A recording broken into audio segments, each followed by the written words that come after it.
Hello everyone, I'm Trisha, welcoming you all to the fourth episode of our Shimla Manali trip series.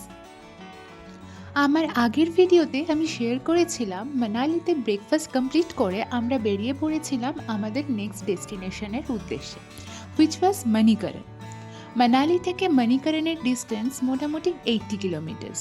By কার আমাদের 3 ঘন্টা সময় লেগেছিল মণিকরণ পৌঁছাতে।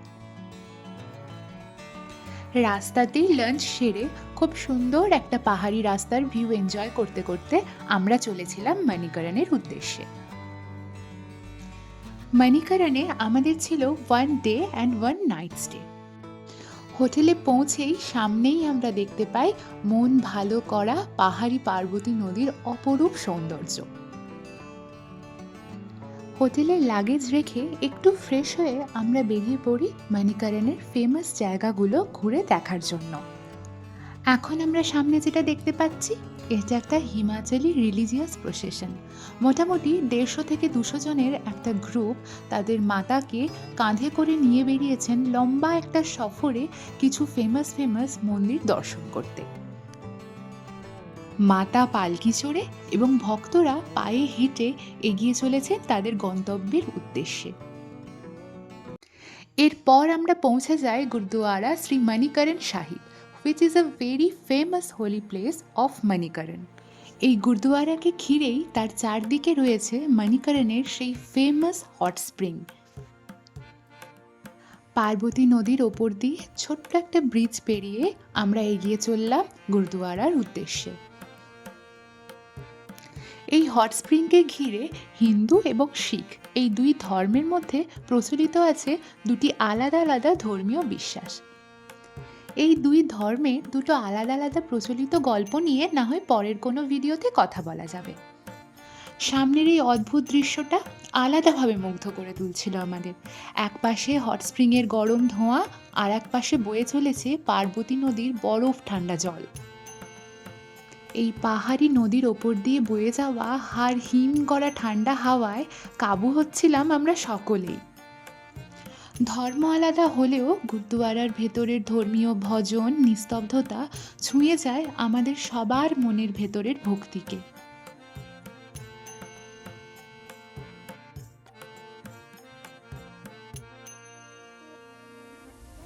এই হচ্ছে মণিকরণ গুরুদুয়ারার সেই ফেমাস লঙ্গর প্লেস, যেটা সম্পর্কে অনেক গল্প আমরা সবাই শুনে থাকি। এই লঙ্গর খোলা থাকে 24/7 ফর 365 ডেজ, যাতে কোনো ভক্ত এখান থেকে কখনো অভুক্ত না ফেরে। শ্রী মণিকরণ সাহিবের দর্শন করে এখন আমরা চলেছি হট কেভ দেখার উদ্দেশ্যে। এই হট কেভ ব্যাপারটা কিন্তু ভীষণ ইন্টারেস্টিং। এই জায়গাটাতে কিছু বড় বড় পাথরকে ঘিরে তৈরি করা আছে কিছু আর্টিফিশিয়াল গুহা বা চেম্বার বলা যেতে পারে। এই চেম্বারগুলোতে ঢোকার রাস্তাগুলো কিন্তু যথেষ্ট সংকীর্ণ। মাথা নিচু করে কিছু কিছু জায়গায় বাচ্চাদের মতো ক্রিপ করে ঢুকতে হচ্ছিল। আর জায়গাটার নামই যেহেতু হট কেভ, তাই আলাদা করে বলার কিছু নেই, এই পুরো জায়গাটার ভেতরে কিন্তু যথেষ্ট গরম ছিল। এই বড় বড় পাথরগুলোকে ঘিরেই এই কেভগুলো তৈরি। এর ভেতরে বেশ কিছু মানুষজন বসেছিলেন স্টিম বাথ নেওয়ার জন্য। এই পাথরগুলোর গায়ে হাত দিলে বেশ সুন্দর মৃদু একটা গরম অনুভব করা যায়। এই হট কেভ থেকে বেরিয়ে আমরা সোজা চলে যাই মহাদেব এবং মা পার্বতীর দর্শন করতে।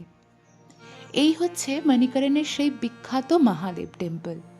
এই মন্দিরের মধ্যে ঢুকেই সব থেকে আগে যেটা চোখে পড়বে সেটা হচ্ছে এই ছোট ছোট রিজার্ভারগুলো, যার ফুটন্ত জলের মধ্যে বসানো থাকে প্রসাদের চাল ভর্তি হাঁড়ি।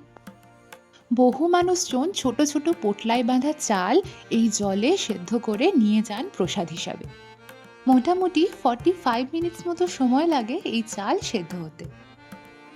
এরপর আমরাও মহাদেব এবং মা পার্বতীর দর্শন করে বেরিয়ে পড়ি আমাদের হোটেলের উদ্দেশ্যে। পাথরে আছড়ে পড়া পার্বতী নদীর শব্দ আর বয়ে চলা ঠান্ডা পাহাড়ি হাওয়া সাথে নিয়ে আমরা হাঁটতে থাকি পার্বতী ভ্যালির রাস্তায়। সিমলা, মানালি বা মণিকরণ এই তিনটে জায়গাতেই স্ট্রিট ফুড হিসাবে ছোলে কুলচে কিন্তু ভীষণ পপুলার। তাই আমরাও ওই ঠান্ডা ওয়েদারে গরম গরম ছোলে কুলচে ট্রাই করে ফিরি আমাদের হোটেল রুমে। মানিকারানে আমাদের হোটেল পার্বতী ভ্যালির মেন অ্যাট্রাকশন কিন্তু ছিল এই ব্যালকনি ভিউটা।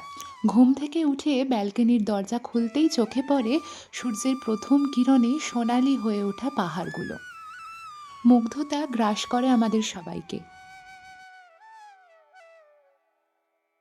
ফ্রেশ হয়ে রুম থেকে নেমে এসে আমি আর বাবা বেরিয়ে পড়ি হোটেলের চারদিকটা একটু এক্সপ্লোর করার জন্য। ঠান্ডায় রীতিমতো কাঁপতে কাঁপতে সামনে একটু এগিয়ে আসতেই মুখোমুখি হই আবারও সেই মুগ্ধতার। পাশে তাকাতেই লক্ষ্য করি দাদা আর বাবাও ব্যস্ত এই দৃশ্য ক্যামেরাবন্দি করতে। পিছনে এই আমাদের হোটেল পার্বতী ভ্যালি। মানিকারণের একটা খুব ইন্টারেস্টিং ফ্যাক্ট হচ্ছে এত ঠান্ডা থাকা সত্ত্বেও এখানে কোনো হোটেলে কিন্তু গিজার ব্যবহার করা হয় না। হট স্প্রিংয়ের একটা পার্টিকুলার পয়েন্ট থেকে পাইপলাইনের থ্রু আসা গরম জল প্রতিটা হোটেল ধরে রাখে তাদের নিজস্ব নিজস্ব রিজার্ভারে, এবং প্রয়োজন অনুসারে সেই জল পাম্পের সাহায্যে পৌঁছে দেওয়া হয় হোটেলের প্রতি রুমে রুমে। ব্রেকফাস্ট করে আমাদের হাতে কিছুটা সময় থাকায় আমরা আরও একবার বেরিয়ে পড়ি এই পাহাড় আর পার্বতী নদীর সাথে কিছুটা সময় কাটানোর জন্য। এই সমস্ত ভালো লাগা আর মুগ্ধতার মাঝে হঠাৎই উকি দেয় ছোট্ট একটা মন খারাপ। মনে করিয়ে দেয় এবার পালা বাড়ি ফেরার। মানিকারণকে বিদায় বলার আগে পার্বতী ভ্যালির অলিগলি থেকে আরও কিছু মুহূর্ত সংগ্রহ করে আমরা আমাদের মনকে তৈরি করি ঘরে ফেরার উদ্দেশ্যে।